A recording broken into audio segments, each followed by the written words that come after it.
The majority of Newcastle United fans believe that the January transfer window was going to be a very quiet one for Newcastle and a very, very inactive one due to that dreaded word, financial fair play. I'm absolutely sick of it, but today we've got a lot of transfer news, and believe me when I say that, it's undoubtedly the biggest transfer news video we've ever done on the channel, as we can expect a player who's out on loan currently to come back to Newcastle. Newcastle will reject every single bid for Bruno Guimaraes from Paris Saint-Germain. Dan Ashworth will stay at Newcastle. Sergio Guirassy, who's been linked with Newcastle a lot and is a very, very good deal, will now stay at Stuttgart, and much, much more. Trust me when I say much, much more, including Jordan Henderson and a lot more. Without further ado, let's take a look. Read then, lads and lasses, how we're doing, and welcome back to the channel. Like I've already said, undoubtedly the biggest transfer news video we've ever done on the channel. So much news. Honestly, we're going to get into detail on every single one, and one I didn't actually mention, a contract extension is set to be imminent for Lewis Miley and Sven Botman.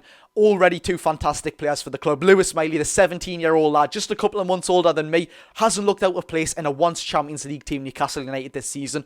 Honestly, his debut against Man City in the AFL Cup, I believe it was his debut, competitive debut at least, I was thinking this lad, look, he's getting hyped up for all this, and he looked anonymous in that game. I think it is still fair to say he did look anonymous in that game, but Christ almighty, against Chelsea, against Paris Saint-Germain, this lad was absolutely unbelievable, and he's deserved this contract extension. And not only for Sven Botman as well, would it be good to get these a contract extension, but it'll be good to keep them at Newcastle United. Of course, there's going to be a lot of speculation on both players. Lewis Miley, one of the best up-and-coming talents in Europe. Sven Botman, the same thing, but already a pretty great established player. Fantastic with the ball at his feet. Unbelievable defender. Still only 23 years old. The future looks class for Newcastle United, so I've already touched up on that.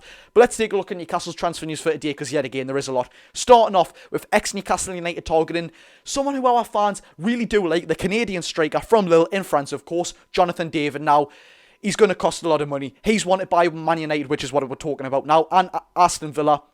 That deal was already sort of off the table for Newcastle United. I mean, yet again, the dreaded word. We are struck by FFP. We've not got any freedom with financial fair play, and that deal was always going to be a hard one to do. So not only was it off the table for Newcastle already, but Man United and Aston Villa are interested in that. Now, the big one, Bruno Guimaraes and Paris Saint-Germain. There's been a lot of speculation with Bruno's £100 million release clause. Every single time he puts out a good performance, people are like, I don't want him to go now. This is just going to look like an absolute bargain. Well, look, if Declan Rice went for, what was it? Did Declan Rice go for £105 million and people were saying it was a bargain? Well, if that's a bargain, Bruno Guimaraes for £100 million is undoubtedly a bargain. Of course, Paris Saint-Germain have been very, very wanting to buy Bruno Guimaraes, but not only is it being reported that it's completely off by TNT Sports in Brazil because of Paris Saint-Germain's financial fair play sort of rules in the winter. It would be a very hard one to do midway through the season, of course, but it is being reported by iPaper Sport that Newcastle will turn down every single bid for Bruno Guimaraes, which yet again, it is only right. We're not going to sell him for less than £100 million. He's so crucial to the team. He is probably worth more than £100 million in itself, and he's just got so much passion for the club. Of course, in a release clause, even if a club wants to activate it, it has to be up to him if he wants to leave. And I can put my hand on the heart. Look, money sort of turns players' heads, but for Bruno Guimaraes, I don't believe he would leave Newcastle. He loves it so much. We love him so much. He knows that money can buy wages. He knows that can buy him a good lifestyle. But is it worth being not sort of appreciated by your fans? And Paris Saint-Germain fans are very sort of, they turn towards the players when it doesn't go right, shall we say. Newcastle, we are so loving, so forgiving, and very appreciative of what we do get off with players. Now, like I said on the sort of contract news, we're not sort of talking about it because we just have talked about it before. Lewis Miley and Sven Botman, they are set to get new contract extensions, which is fantastic news for Newcastle United. That's all it is. New contract extensions for Lewis Miley and Sven Botman, unbelievable. Now, one which I don't really like to see because he was undoubtedly going to be an absolute bargain. Sergio Guirassy, the on-form striker at Stuttgart, 12 starts and 17 goals in the Bundesliga this season. I believe he's even scored in the sort of Germans version of the FA Cup, the DFB Pokal. He is now set to stay at Stuttgart, believed by Stuttgart, they say. Although it has been talked about his €7.5 million release clause by Ben Jacobs, that it has been talked about by Newcastle United and Manchester United. Undoubtedly, if you're going to be on form, then you're going to be talked about, especially with a small price tag like that. But it is actually reported that he's injured now as well, and he's got AFCON, which would put him out till February, I do believe. So it would have been a bit of a daft move for Newcastle, but a very, very big bargain, especially when we do need strikers in the team right now. When you've got Callum Wilson injured, and you're relying on Alexander Isak, who, it's fair to say, isn't the sort of most un-injury prone.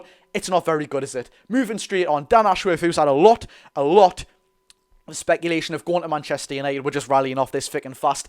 is now set to stay at Newcastle United. This is given to us by Miguel Delaney. He's set to stay at Newcastle United, although being very, very speculated that he wants to go at Man United for complete control. Well, it's off. He's set to stay at Newcastle United, which is very, very good. Dan Ashworth, of course, he came from Brighton. He's got a lot of brains on him. It's great to have Newcastle, all the goodness on the pitch, the best manager, the best players, but behind the stuff, behind the sort of scenes is where Newcastle have upgraded on, where it really, really need upgraded on as well, where we had people like Lee Charnley running about 5-10 things behind the scenes. It was very, very bad, but Newcastle, that's one place where we have done really, really well this season. We've upgraded the backroom staff extremely well. Dan Ashworth, he was a great appointment by Newcastle.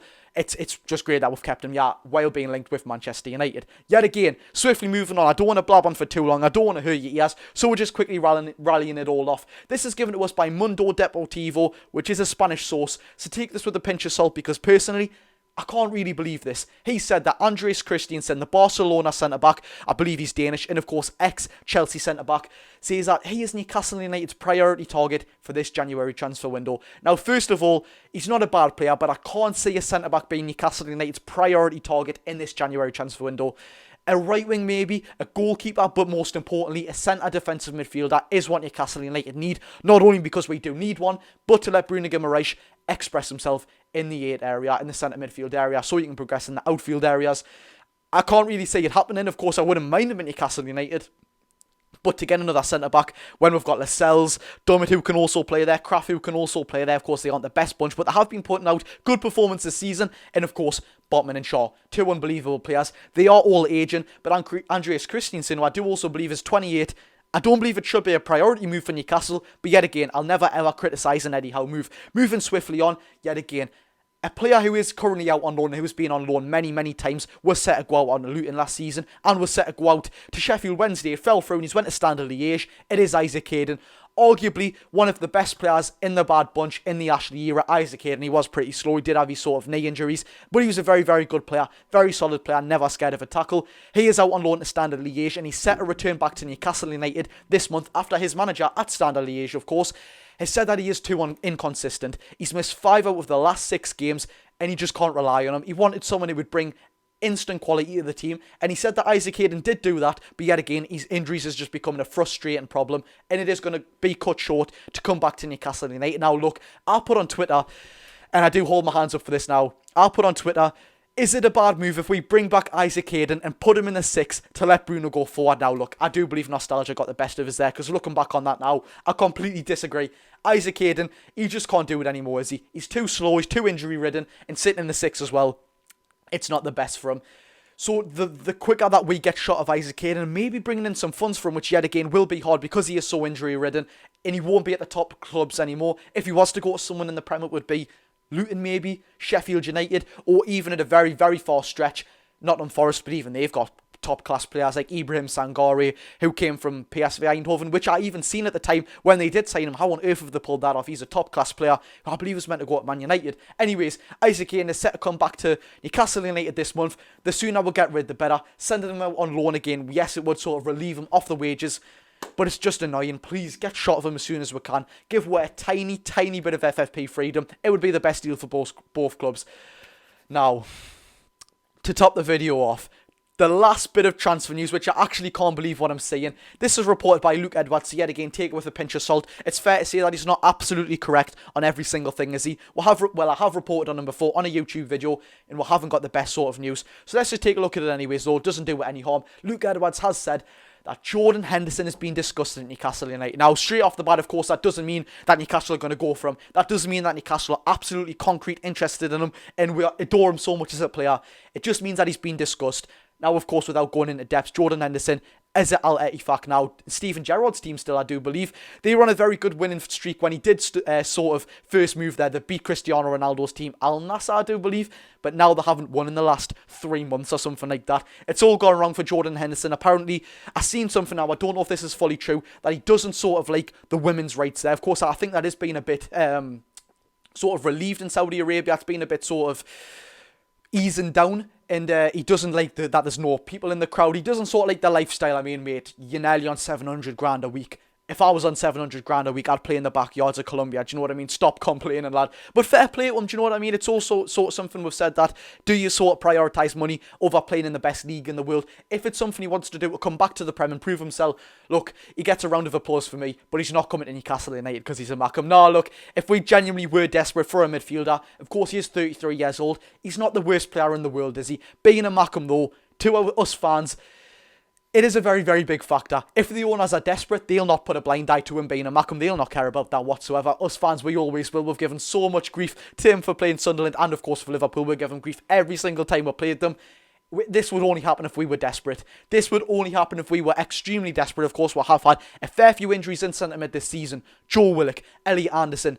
I believe Jolan has been injured this season. Of course, we are missing Tonali as well, which isn't great whatsoever, is it? So if we were extremely desperate to get a Mackem in who's just been playing in Saudi Arabia, who is definitely better than a Saudi Arabian sort of level, we may just say, would come to Newcastle United, would you sort of be going for that deal? Me personally, absolutely not, but I don't believe anything will come of it anyways. Without further ado, people, we're going to wrap up the video there. If you did enjoy today's transfer news, the detail and the sort of explanation of every single one, please like the video because it takes me a lot of time to get all these and explain it to you and get it in detail. I've recorded this video so many times, so repay that back. Hit the like button, subscribe if you haven't already. Thank you very much for watching. I've been Geordie Josh. Go and enjoy your day, people.